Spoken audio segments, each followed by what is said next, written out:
Breaking news చూస్తున్నాం. ఎన్నికల వేళ తెలంగాణ బీజేపీకి వరుసగా షాక్ తగులుతోంది. బీజేపీకి రాజీనామా చేశారు మాజీ ఎంపీ వివేక్ వెంకటస్వామి. వివేక్ కుమారుడు వంశీ కూడా బీజేపీకి గుడ్ బై చెప్పారు. ఈ ఎన్నికల్లో బీజేపీ మేనిఫెస్టో కమిటీ చైర్మన్ గా ఉన్న వివేక్ ఇటీవలే బీజేపీ నుంచి మాజీ ఎంపీ కోమటిరెడ్డి రాజగోపాల్ రెడ్డి జంప్ అయ్యారు. ఇప్పుడు వివేక్ కూడా వెళ్లిపోవడంతో బీజేపీలో అలజడి మొదలైంది. బీజేపీని వీడేవారిపై పార్టీ వర్గాల్లో చర్చ జరుగుతోంది. రాహుల్ గాంధీతో వివేక్ భేటీ కాబోతున్నారు.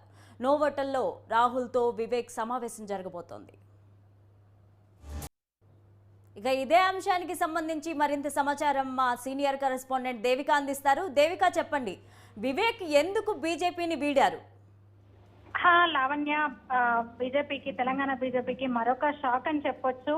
మాజీ ఎంపీ, పార్టీ ప్రస్తుతం కీలక బాధ్యతల్లో ఉన్నారు. మేనిఫెస్టో కమిటీ చైర్మన్ గా ఉన్న వివేక్ కొద్దిసేపటి క్రితం రిజైన్ చేశారు. అయితే కొంతకాలంగా వివేక్ పార్టీలో అయితే అసంతృప్తిగా ఉన్నారు.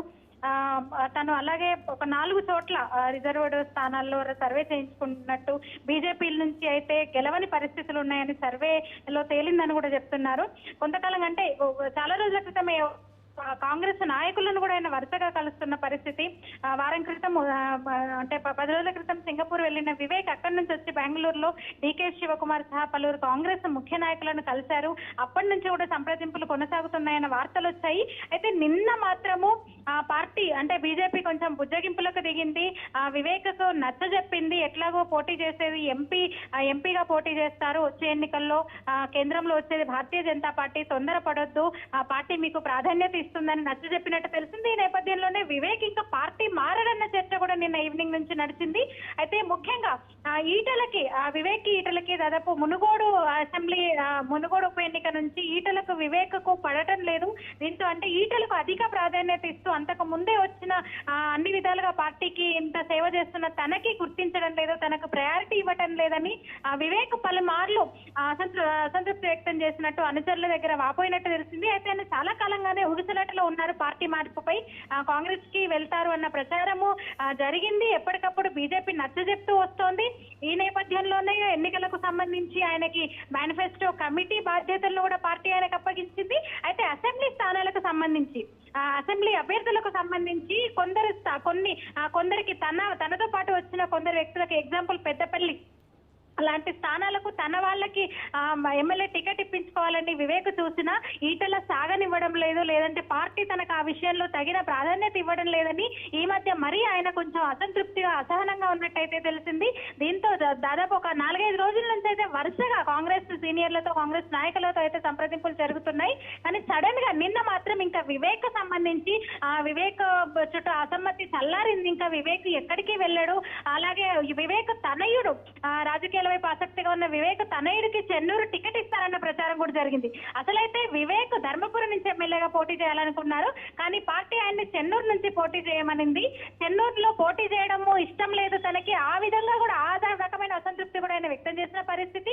ఎంపీగా పోటీకే మొగ్గు చూపిన పరిస్థితి. ఇన్ని పరిణామాల నేపథ్యంలో కొంతకాలంగా ఊగిసటాటలో డైలమాలో ఉన్న వివేక్ కొద్దిసేపటి క్రితం నిర్ణయం తీసుకున్నారు. పార్టీకి రిజైన్ చేస్తూ తన నిర్ణయాన్ని అయితే ప్రకటించారు. లావణ్య, అయితే దేవిక, చెప్పండి, మొన్న రాజగోపాల్ అలాగే ఈరోజు వివేక్, సో సీనియర్ నాయకులని పార్టీ కాపాడుకోలేకపోతుంది అనుకోవచ్చా? డెఫినెట్ గా అనొచ్చు లావణ్య. ఈ పరిస్థితి అయితే ముఖ్యంగా ఎన్నికలకు మరికొన్ని రోజులు ఉన్న నేపథ్యంలో ఈ పరిస్థితులు అయితే పార్టీలో క్యాడర్లో ఒక గందరగోళ స్థితికి కారణమవుతాయి. ఎందుకంటే మునుపెన్నడూ, అంటే గతంలో ఎన్నడూ కూడా ఉమ్మడి ఏపీ మొదలు తెలంగాణలో ఎన్నడూ కూడా భారతీయ జనతా పార్టీ సొంతంగా అధికారంలో రాని పరిస్థితి. ఈసారి అనుకూలంగా ఉన్నాయి. అక్కడ మోదీ మానియా పనిచేస్తుంది. ఇక్కడ ప్రత్యామ్నాయంగా శక్తిగా బీజేపీ ఎదుగుతున్న క్రమంలో ఆపరేషన్ లోటస్ కు పెద్ద ఎత్తున తెరతీసిన భారతీయ జనతా పార్టీ ఈటల రాజగోపాల్ రెడ్డి లాంటి వాళ్ళని కూడా చేసుకుని ఉప ఎన్నికలకు కూడా వెళ్ళింది. ఉప ఎన్నికల్లో కూడా హుజరాబాద్ ను గెలుచుకున్న పరిస్థితి. ఆ గ్రాఫ్ అలా పెరుగుతూ వచ్చి జిహెచ్ఎంసీలో కూడా అనూహ్యమైన ఒక ఫలితాలు అయితే భారతీయ జనతా పార్టీ సాధించింది.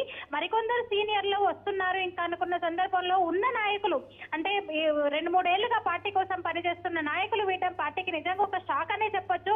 రాజగోపాల్ రెడ్డితో రిజైన్ చేయించి మరి ఉప ఎన్నికలకు వెళ్ళింది. మునుగోడులో కొద్దిలో పార్టీ ఓటమి పాలైనా సరే నల్గొండలో ఒక గణనీయమైన ఓటు బ్యాంక్ ను ఆ పార్టీ కైవసం చేసుకుందని చెప్పొచ్చు. ఎందుకంటే నల్గొండలో ఏమాత్రం ఉనికి లేని స్థితిలో భారతీయ జనతా పార్టీ ఉండే, అలాంటిది నల్గొండలో మునుగోడుతో పాటు మరొక 2 స్థానాలైన పార్టీ గెలుచుకుంటుందన్న ఒక హోప్స్ ఉండేవి కేడర్ లో, లీడర్ లో, పార్టీలో.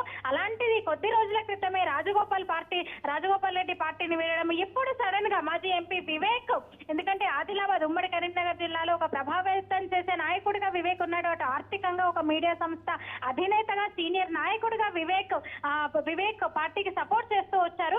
ఇప్పుడు వివేక్ సడన్ గా ఇప్పుడు పార్టీని వీడడం అయితే పార్టీకి కొంచెం ఒక రకంగా ఒక షాక్ అని చెప్పొచ్చు, పెద్ద దెబ్బ అని చెప్పొచ్చు లావణ్య.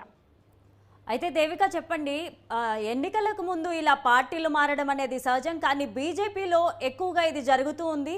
సో ఇది ఎలక్షన్స్లో ఎలాంటి ప్రభావం చూపించబోతోంది? ఖచ్చితంగా ఎలక్షన్ల ముంగిట ఇప్పుడు అభ్యర్థులకు తుది కసరత్తు జరుగుతున్న వేళ ఢిల్లీలో నేడో రేపో మిగతా అభ్యర్థుల లిస్టును కూడా ప్రకటిస్తున్న తరుణంలో సీనియర్ లీడర్లు, కీలకంగా ఉన్న నాయకులు పార్టీని మారడం అయితే భారతీయ జనతా పార్టీకి పెద్ద దెబ్బే. అయితే ఒక విషయం గమనిస్తే, ఇప్పుడు పార్టీకి ఎన్నికల ముందు వీడుతున్న వాళ్ళంతా మధ్యలో వచ్చి చేరిన వాళ్ళే. ముందు నుంచి కూడా క్యాడర్ చెబుతున్న మాట ఏంటంటే, భారతీయ జనతా పార్టీ ఎవరిని బట్టే వారిని చేర్చుకుంటుంది, పార్టీలో ముందు ఉన్న వాళ్ళను, నాయకులను ఆపుతుంది, నాయకులను నాయకులుగా తయారు చేసుకోకుండా మధ్యలో ఇతర పార్టీల నాయకులను చేర్చుకొని పార్టీని ఇచ్చేస్తున్నారన్న ఒక వాదన అయితే వినిపిస్తుంది. అందుకు అనుగుణంగానే ఏమాత్రం అంటే ఒక సిద్ధాంతం ఆధారంగా ఎదిగిన పార్టీ భారతీయ జనతా పార్టీ అని గొప్పగా చెప్పుకుంటుంది భారతీయ జనతా పార్టీ. అలాంటిది సిద్ధాంతంతో సంబంధం లేని వ్యక్తులను, అంటే ఒక పార్టీ కోసము ఖచ్చితంగా, అంటే మరో వాదన కూడా ఉంది. భారతీయ జనతా పార్టీ ఒక రాజకీయ పార్టీ, అధికారమే ముఖ్యము. బలమైన, ఇంతకుముందు కూడా పార్టీ క్షేత్రస్థాయిలో లేని సందర్భంలో బలమైన నాయకులను చేర్చుకొని అధికారం కోసం చేర్చుకోవడం కూడా అది రాజకీయమే. అయితే అలా మధ్యలో వచ్చిన వాళ్ళు, అవకాశం కోసం వచ్చిన వాళ్ళు మధ్యలో పార్టీలు మారుతున్నారు, ఒకసారి పునరాలోచించుకోవాలి అనే ఒక చర్చ అయితే సోషల్ మీడియాలో క్యాడర్ నుంచి విపరీతంగా, ముఖ్యంగా రాజగోపాల్ రెడ్డి పార్టీ మారిన నుంచి అయితే ఆ చర్చ అయితే నడుస్తుంది లావణ్య. డెఫినెట్ గా ఈ టైంలో ఇలాంటి ముఖ్య నేతలు, మాజీ ఎంపీలు పార్టీ మారడం, ఒకరి తర్వాత ఒకరు మారడం అనేది అయితే నిజంగా పార్టీకి ఒక దెబ్బ అని చెప్పొచ్చు లావణ్య. అయితే దేవిక, ఈరోజో రేపో మూడో జాబితా వెలువడే అవకాశం ఉంది. ఈ పార్టీని నేతలు మారుతూ ఉన్నారు. సో ఇది దాని మీద ఏమన్నా చూపించచ్చా ప్రభావం? అంటే అభ్యర్థులకు సంబంధించి కూడా ఇప్పుడు వివేక్ విషయానికి వస్తే, తన వాళ్ళకి తాను సూచించిన అభ్యర్థులకు టికెట్లు ఇవ్వడం లేదు, వాళ్ళకు ప్రాధాన్యత, తనతో పాటు వాళ్ళకు కూడా ప్రాధాన్యత ఇవ్వడం లేదనే ఒక అసంతృప్తి అయితే కొందరు నాయకులనైతే నుంచి అయితే పార్టీలో ఉంది. అయితే పూర్తిగా ఒక తుది కసరత్తు జరుగుతుంది. ఆల్రెడీ ఫైనల్ అయిపోయింది స్టేట్ లెవెల్లో. ఇంకా 66 మంది అభ్యర్థులను ప్రకటించనున్న నేపథ్యంలో రేపే ఇంకా లిస్టు రిలీజ్ అయ్యే అవకాశం ఉంటుంది. అయితే ఇప్పుడు వివేక్ రాజీనామాతో అభ్యర్థుల ఎంపిక సంబంధించి అభ్యర్థుల లిస్టు అంత పెద్దగా ప్రభావం అయితే ఉండకపోవచ్చు లావణ్య. అయితే దేవిక, వివేక్తోనే ఈ రాజీనామా అనేది ఆగిపోతుందా? ఇంకా ఎవరైనా సీనియర్ నేతలు రాజీనామా చేసే అవకాశం ఉందా? ఊహాగానాలు ఏమైనా వినిపిస్తున్నాయా?